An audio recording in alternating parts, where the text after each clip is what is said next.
तो आप कह रहे हैं कि मैं ध्यान देता हूँ और एनर्जी को खींच के लाकर चेस्ट तक लेकर आता हूँ। इसमें तो आप ऊपर भी लेकर आते हैं। ये तो आपका चेष्टा इसमें है। एनर्जी को खींच को आप कैसे लेकर आएंगे, मुझे बताइए आप। जब हम कुंडलिनी शक्ति की बात करते हैं, वो किसी के खींचने से थोड़ी आएगी, वो तो स्वतः अपने आप, जैसे हमारे श्वास अपने आप चल रहा है। और एक श्वास वैसा होता है जो हम चेष्टा से लेते हैं, हम लेना चाहते हैं तो हमने लगाया। तो एक तो हमने तो कभी कभी भूल ही जाते हैं कि हमें ये होश भी नहीं रहता है कि हम श्वास भी ले रहे हैं और छोड़ भी रहे हैं, अपने कामों में व्यस्त रहते हैं। ठीक इसी प्रकार से कुंडलिनी शक्ति अगर किसी के अंदर जागृत हो जाती है, वो भूल भी जाए कि मेरे अंदर ऊर्जा है या नहीं है, कुछ भी, वो एक बार जागृत होने के बाद पीठ की रीढ़ की हड्डी, किसी को ऐसा लग सकता है कि मेरे पेट के आगे से, लेकिन कहीं बीच में वो वहीं से फ्लो होती है।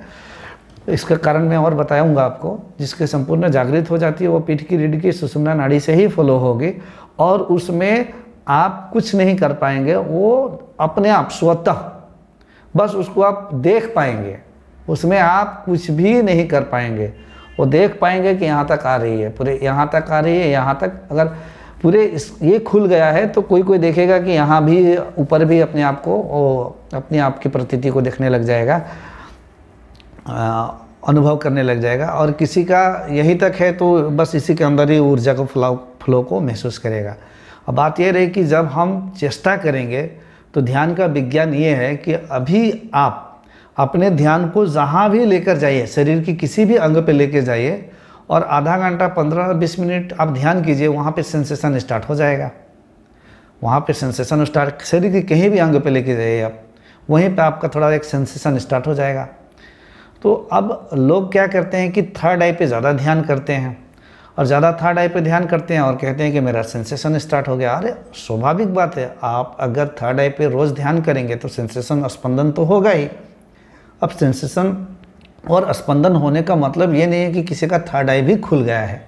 और थर्ड आई पे ध्यान ज़्यादा करने से, ये बिल्कुल आप सही कह रहे हैं कि वहाँ पे एक आनंद की अनुभूति होती है, क्योंकि वहाँ पे हम जब रहते हैं ज़्यादा थर्ड आई पे, हम अपने चेतना को यहाँ पे रोक के रखते हैं, तो यहाँ पे क्या होता है कि माया और सत्य दोनों के बीच का ये द्वार है, तो उसी द्वार पे हम ठहर जाते हैं। इसीलिए आनंद की अनुभूति होती है, क्योंकि वहाँ पे सत्य का थोड़ा थोड़ा हवा बहते रहता है, तो उस हवा के बहाव के कारण हमें आनंद महसूस होती है। क्योंकि समझना तो हमें अपने, असली में तो समझ ही तीसरी आँख है, आत्म स्थिति ही तीसरी आँख है, वो समझ।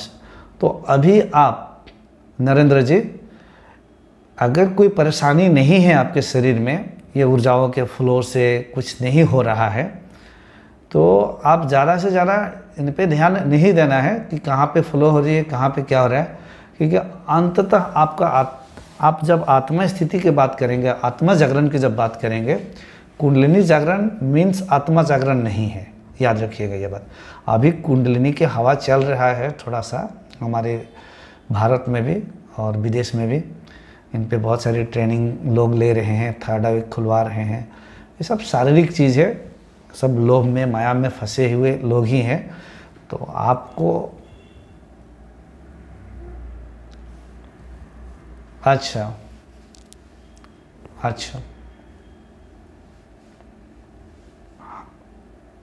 हम्म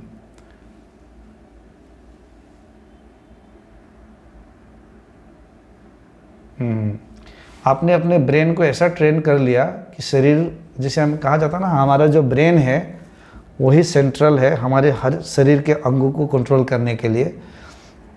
तो हमारा अंदर जो बुद्धि है वो कमांडर है हमारे मन को कंट्रोल करने के लिए।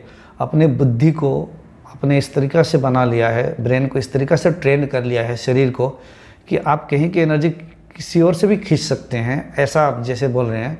ये ट्रेंड कर लिया आपने ब्रेन को, उस पर ध्यान करते हुए कुछ अनुभव हुआ।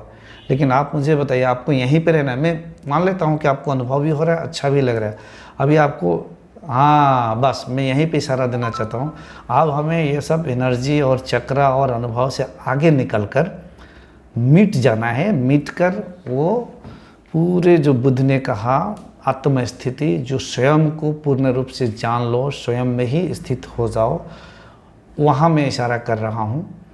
अब आपने बहुत ध्यान किया, ध्यान करे भी तो इतना होश में रखे कि ये शरीर ध्यान कर रहा है, मैं नहीं कर रहा हूँ।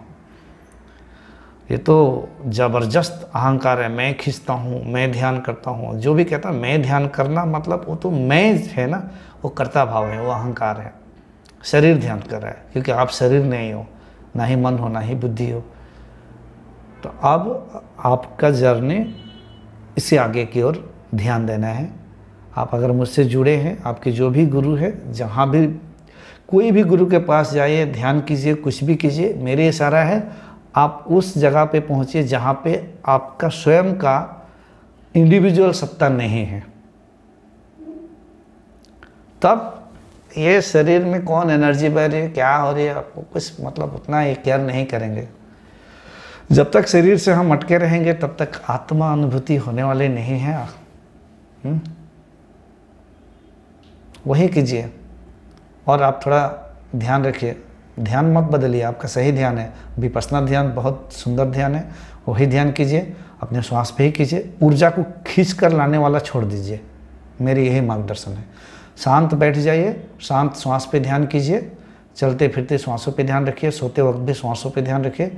एक श्वास के बाद एक क्षण ऐसा आएगा कि आपका ध्यान जो मन है वो जीरो हो जाएगा।